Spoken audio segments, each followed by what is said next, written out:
my fellow readers.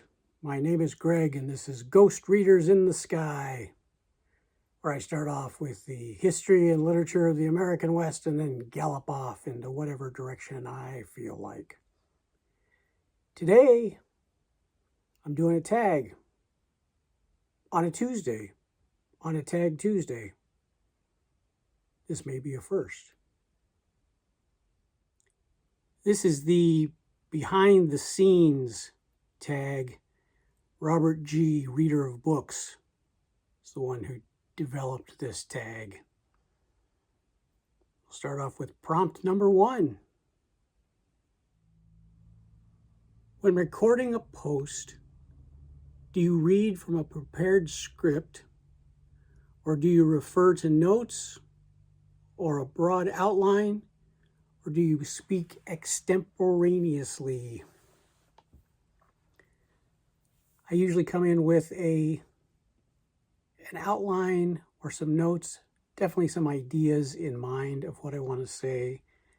I have never scripted out anything. I don't think I will. I might script out specific pieces if there's something that I want to make sure I say in exactly the right way. But so far, I haven't come across anything that made me want to do that. So I have never done that. I just notes or an outline, go from there. Prompt number 2, do you edit before you post? Do you delete the hems and the haws and the misspeaks and the mispronunciations and the other common public speaking flaws? Foibles is actually what he says, foibles. What a great word that is, foibles. Do you remove things you didn't mean to say, or off-topic thoughts, or comments that you think might be misunderstood? Yeah, I do all of that. I do not try to remove every hem, ha. It would be silly to try to get rid of all of those. I need to work on getting those out of my speech, and editing doesn't help. So I just try to be cognizant and aware of that. But I do sometimes misspeak. I stumble across words. I say something that I didn't mean to say, and I'll remove those. Usually I catch it as I'm recording, and I will make a note to myself on the video, get rid of that, cut that out, don't do that. And then I go on and it's like take 2. Number 3 is a 2-parter. Have you edited a post after posting, or have you deleted an entire post? Never done either one of those. Now remember, I'm a newbie. I just started in January, so I'm just at the 5-month mark or so. But I have a really hard time thinking that I would want to delete a post. If I put something together, if it was truly misunderstood, I might hide it, make it private, but I can't imagine deleting it because it's something that I created and that I was sincere about when I put it together. Editing a post afterward just seems weird to me. If I need to make a correction, I think I would just make a new video. I don't know. I just can't imagine replacing a post with a new post or doing other kinds of editing inside the post after it's already been up and people have seen it. Number 4, are there certain topics you avoid, things you regard as too personal or too controversial? Probably. I don't talk a lot about things that are personal to me other than my reaction to the books that we're reading.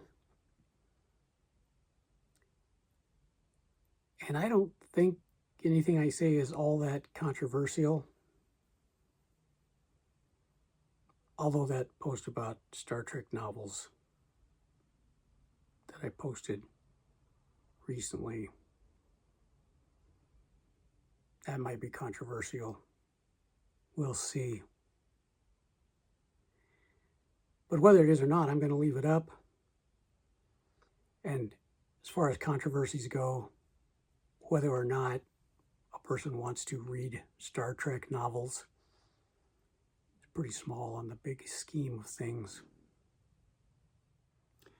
Number 5, do your posts include graphics, special lighting, music, fast cuts, and other design enhancements?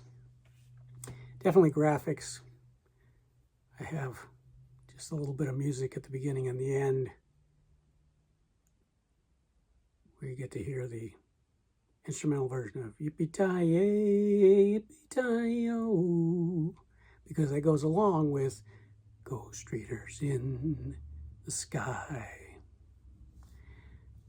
My voice is not in a singing quality today, which is why it's an instrumental.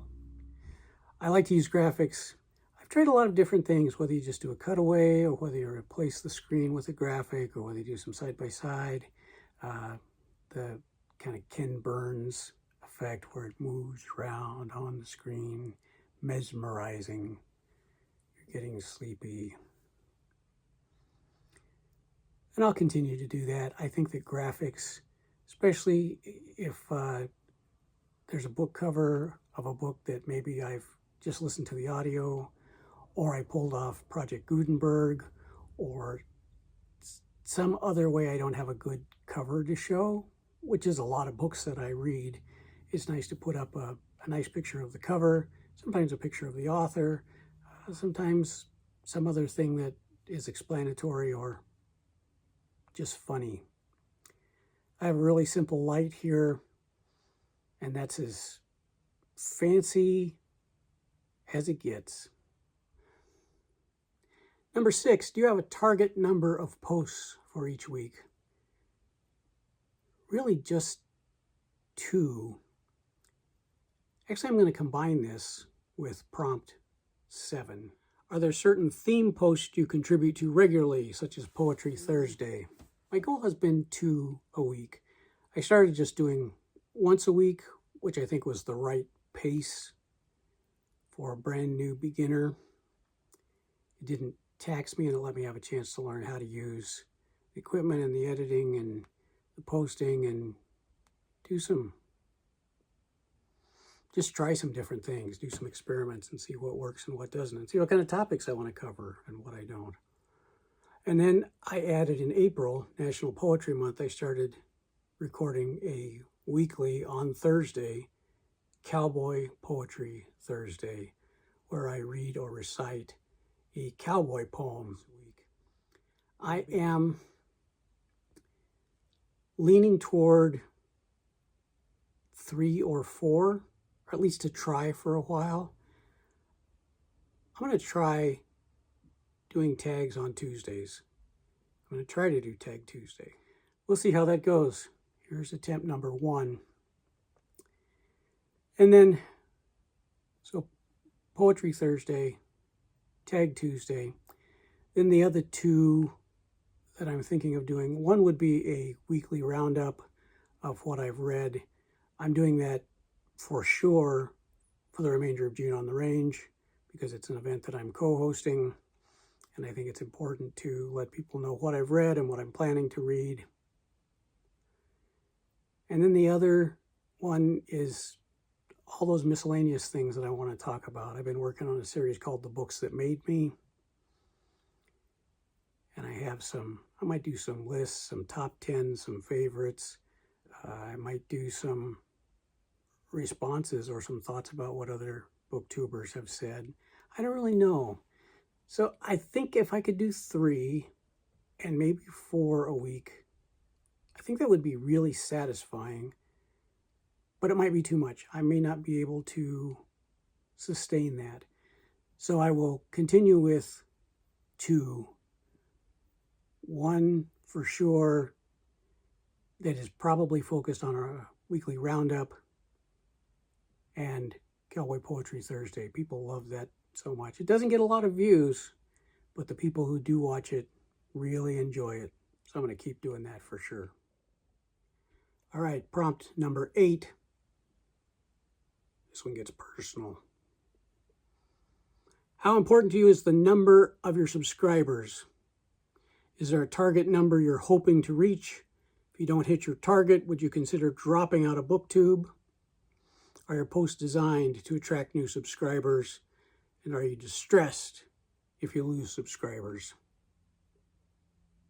Wow, a lot of questions in one question. At the time I'm filming this, I have 92 subscribers. So it would be nice to cross 100. When I look around at this corner of BookTube where I really feel comfortable, the people who I watch regularly and interact with regularly, people I leave comments on their videos and they leave comments for me, people who I have conversations with. That group of people,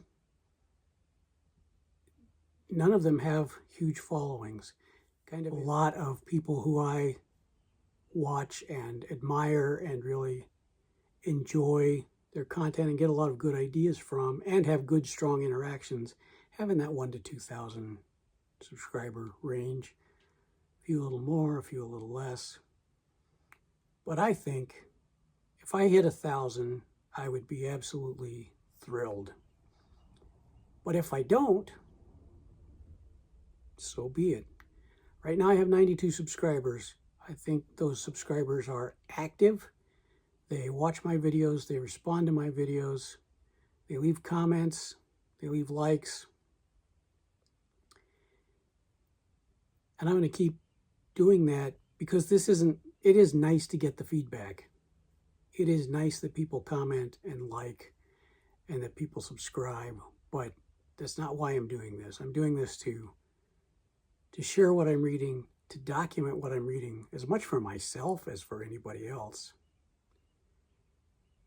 And it gives me a chance to have really enjoyable conversations with similarly minded people. So no, I won't drop out of BookTube. I'd rather not lose subscribers, but you know, if I do, I do. And I don't do it. But if I get subscribers, that's great. It'll grow organically or it won't. And I'm happy regardless. Number 9, do you always respond when tagged? No, I do not. I have done a few tags, not very many. Like I said, I'm going to try to do Tag Tuesday for a while. I think it'll be fun, but I'm also not going to respond to a tag that just doesn't resonate with me. I want to respond to tags where I actually think I have something of interest to say that people might actually want to hear, that I actually want to talk about. So I don't think I will ever be a person who does every tag in which I am tagged. Let's move on. Number 10 is, do you respond to viewers' comments? And are those responses lengthy or just a thumbs up? I try to respond with words to the comments I get. I don't get very many. Like I said, I have 92 subscribers right now. So if I get a comment or two, that's great. And I don't always have a lengthy response, but I like to do more than just a thumbs up. I like to at least have a one-line response. And number 11, the last one, have you ever blocked someone from viewing or commenting on posts? I have not. I haven't had a reason to. If there got to be comments in the between commenters, between viewers, and there was a commenter who was being rude to another commenter who said something that was nasty and hurtful, I might block that person. And that's kind of where I am right now. Of course, you always respond to the material conditions on the ground, so that idea could change, but that's where I am at the moment. I hope I don't have to block people, but I will block bots every day of the week, twice on Sunday. So, if you're watching this video, consider yourself tagged. Well, I hope you've enjoyed some of my thoughts about behind the scenes. Thanks to Robert G. Reader of Books for developing this tag. Thanks to everyone who's done this, whose videos I've seen, even though I can't remember specifically who that is. But if you did one and I watched it, I liked it. And yours was my favorite.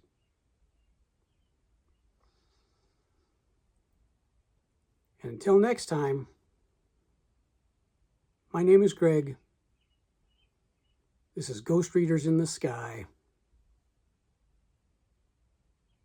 And remember how an old cowpoke went riding out one dark and windy day.